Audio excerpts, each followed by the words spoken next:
রাষ্ট্রায়ত্ত ব্যাংকের এটিএমে প্রতারণার ফাঁদ। একদিকে আপনাদের দেখালাম কিভাবে প্রতারণার টাকা, খোয়া যাওয়া টাকা পুলিশ ফেরত দিল, আর এদিকে খড়দার পাতুলিয়ায় দেখুন সেখানে জালিয়াতির শিকার এক যুবক।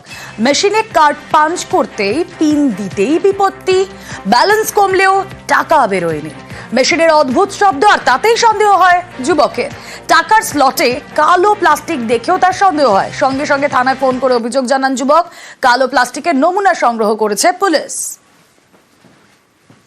এটিএম কার্ড পাঞ্চ করি, যা যা প্রসেস হয় প্রসেস করার পরে এটিএম থেকে টাকাটা আমার বের হয় না, ব্যালেন্সটা আমার কেটে নেয় সঙ্গে সঙ্গে। তারপর দেখছি মেশিনের মধ্যে কটকট করে আওয়াজ হচ্ছে একটা।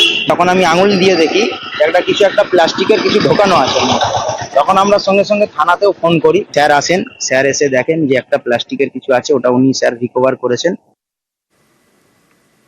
ঝাড়গ্রামে বালি মাফিয়ার দৌরাত্মের ছবিটা আপনাদের দেখাচ্ছে। দিনে দুপুরে কংসাবতী থেকে দেদার বালি চুরি, ভৈরব বাঁকির বালিও পাচার, আর এরই মধ্যে নিউজ 18 বাংলার খবরের জেরে খড়িবাড়িতে বালি চুরি রুখল পুলিশ। গ্রেফতার 2, আটক 2 বালি বোঝাই ট্রাক্টর। দিনে দুপুরে নদীর বুক থেকে তোলা হচ্ছে বালি, তারপর সেই বালি কোথাও গরুর গাড়ি, কোথাও ট্রাক্টরে চাপিয়ে পাচার। ঝাড়গ্রামে বালি মাফিয়ার দৌরাত্ম্য।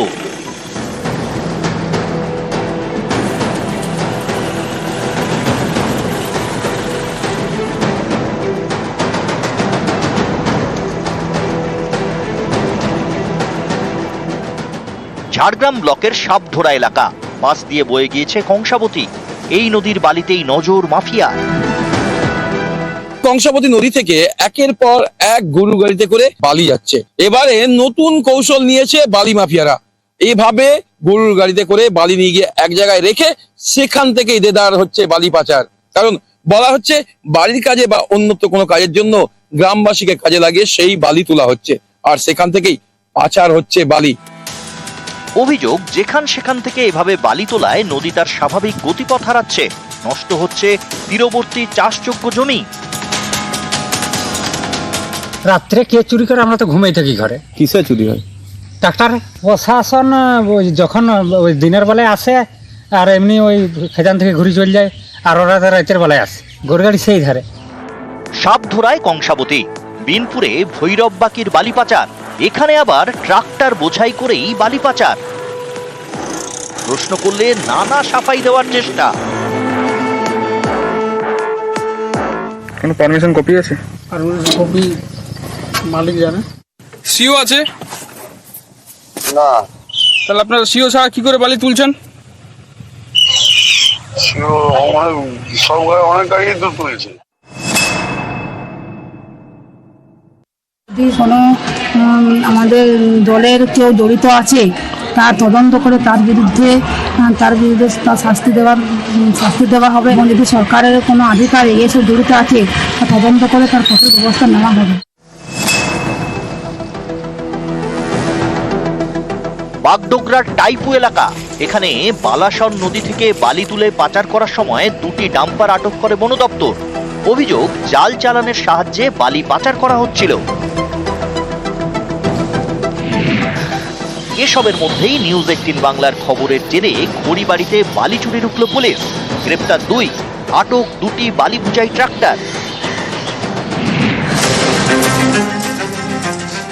শিলিগুড়ির খড়িবাড়ি ব্লকের বুড়াগঞ্জ, এখান দিয়ে বয়ে গিয়েছে 2টি নদী, একটি দোদলং, আরেকটি ডুমুরিয়া। এই 2 নদীর বুকে নজর বালি মাফিয়ার। দিনের পর দিন নদী থেকে তোলা হচ্ছে বালি। অভিযোগ, বালি চুরি রুখতে একাধিকবার স্থানীয় পঞ্চায়েত এবং পুলিশে অভিযোগ জানানো হয়েছে, কিন্তু কাজের কাজ কিছুই হয়নি। গত শুক্রবার এই খবর দেখানো হয় নিউজ 18 বাংলায়। তারপরেই পদক্ষেপ প্রশাসনের। বালি চুরি রুখতে অভিযান চালায় পুলিশ। আটক হয় 2টি বালি বোঝাই ট্রাক্টর। গ্রেপ্তার 2। নিউজ 18 বাংলা।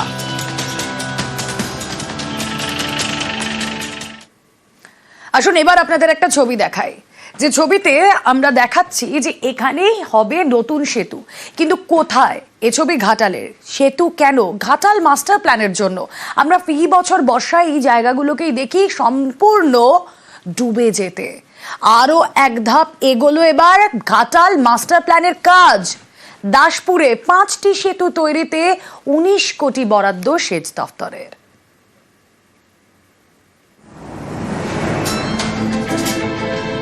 ঘাটালে ফি বছর জল যন্ত্রণা, হাল বদলাতে ঘাটাল মাস্টার প্ল্যানের দাবিও বহুদিনের। কেন্দ্র মাস্টার প্ল্যানের টাকা দেয়নি, রাজ্য সরকারের উদ্যোগেই ঘাটাল মাস্টার প্ল্যানের কাজ শুরু হয়েছে। সেই কাজ এবার আরো এক ধাপ এগোলো। নতুনভাবে তৈরি হওয়ার জন্য যে খুশির খবর পেয়েছি, সেই খুশির খবরে আমরা প্রকৃতই উৎফুল্লিত।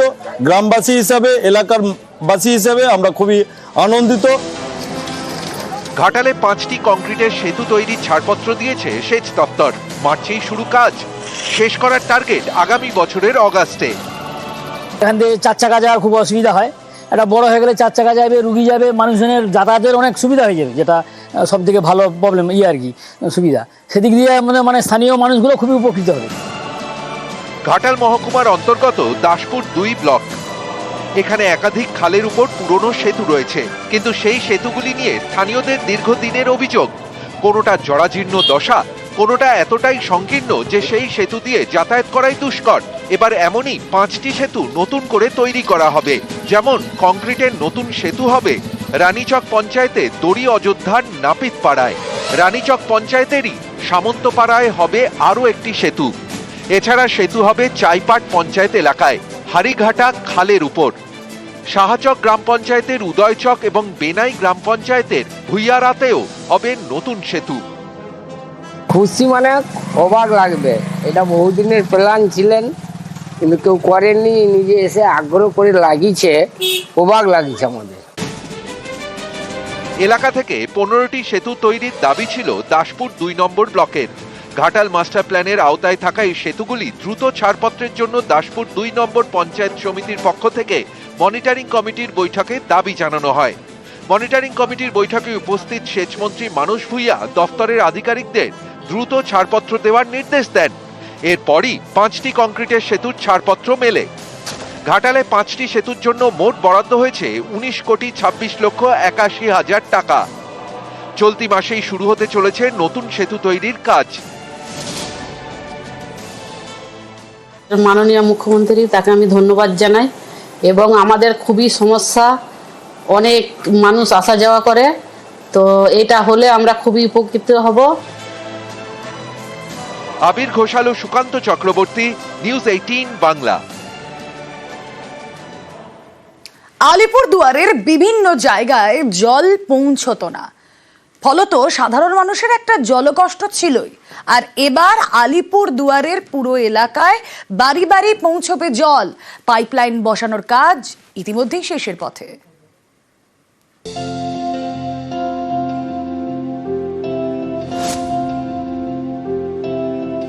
সরকারি প্রকল্পে বাড়ি বাড়ি পানীয় জল। অবশেষে আলিপুরদুয়ার পুরসভা এই প্রকল্প চালু হতে চলেছে। এটা খুব ভালো একটা উদ্যোগ আর কি। এমনি জলের সমস্যা তো আমাদের এখানে আছেই, আয়রনযুক্ত জল আছে, যার জন্য বাচ্চাদেরও বড়দেরও পেটের প্রচুর সমস্যা আমাদের উত্তরবঙ্গবাসীর ভুগতে হয়। আলিপুরদুয়ার পুরো এলাকায় বাড়ি বাড়ি পানীয় জলের লাইন পৌঁছয়নি।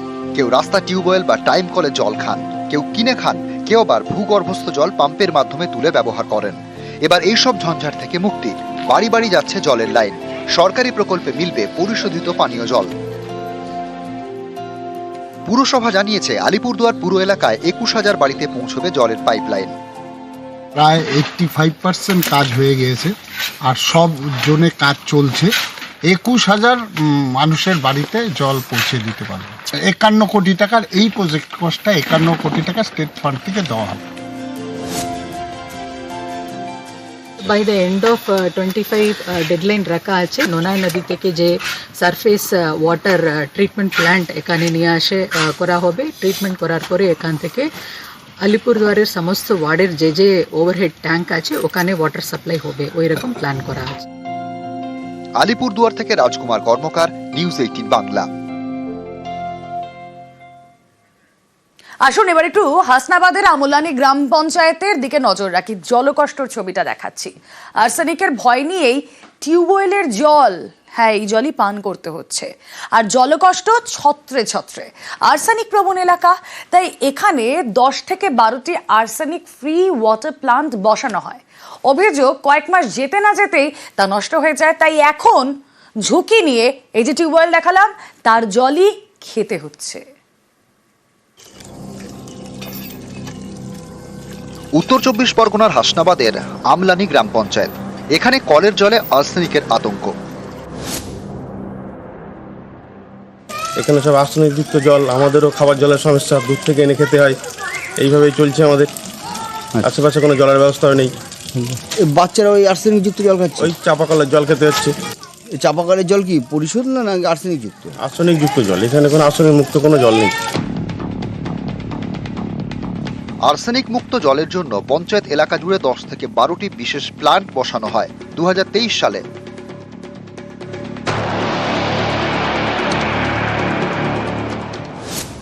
এই বিশেষ জল প্রকল্পে মাটির নিচ থেকে পাম্পের মাধ্যমে জল তোলা হয়।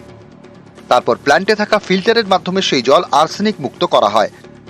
সেই জল জমা হয় ট্যাঙ্কে। এই ট্যাঙ্ক থেকে আর্সেনিক মুক্ত জল নেন স্থানীয়রা। কিন্তু সেটা অনেকদিন বন্ধ, কারণ আর্সেনিক মুক্ত জল প্ল্যান্টের কয়েক মাস যেতে না যেতেই খারাপ হয়ে যায় বলে অভিযোগ। এখন তা পরিত্যক্ত, ঝরা পাতায় চারদিক ঠেকেছে। জলের প্ল্যান্টে মাকড়সা জাল। এটা 3 মাস মতো চলেছিল, 3.5 লাখ টাকার মতো খরচ হয়েছিল। তারপর থেকে এই 1 বছর পরে খারাপ হয়ে পড়ে আছে। আর এখন তো জল নিয়ে আসতে হয়, অনেক দূর থেকে জল নিয়ে আসতে হয়। তো আমরা চাই এটা খুব তাড়াতাড়ি যদি ঠিক হয় আমাদের খুব সুবিধা হয়। আর্সেনিক মুক্ত জলের প্ল্যান্ট খারাপ, তাই আর্সেনিকের ভয় নিয়েই টিউবওয়েলের জল খেতে বাধ্য হচ্ছেন অনেকে। চাপা কলে জল খেতে হয়, দূরের থেকে জল আনতে হয় 10-15 কিলোমিটার দূরে, কোনো জায়গায় 5 কিলোমিটার দূরে। যাদের পয়সা আছে তারা কিনে খায়, যাদের পয়সা নেই তারা চাপা কলের জল খায়। আর এই রান্না করতে গেলে পুকুরের জলের ওপর ভরসা করতে হয়।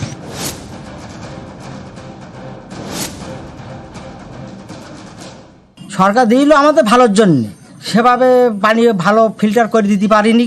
ঠিক করছি কই, পঞ্চায়েত কোনো ঠিক করছি কই, দেখো ওই পড়ে রয়েছে, ওই পড়ে আছে। আপনাদের কাছ থেকেই প্রথম শুনছি।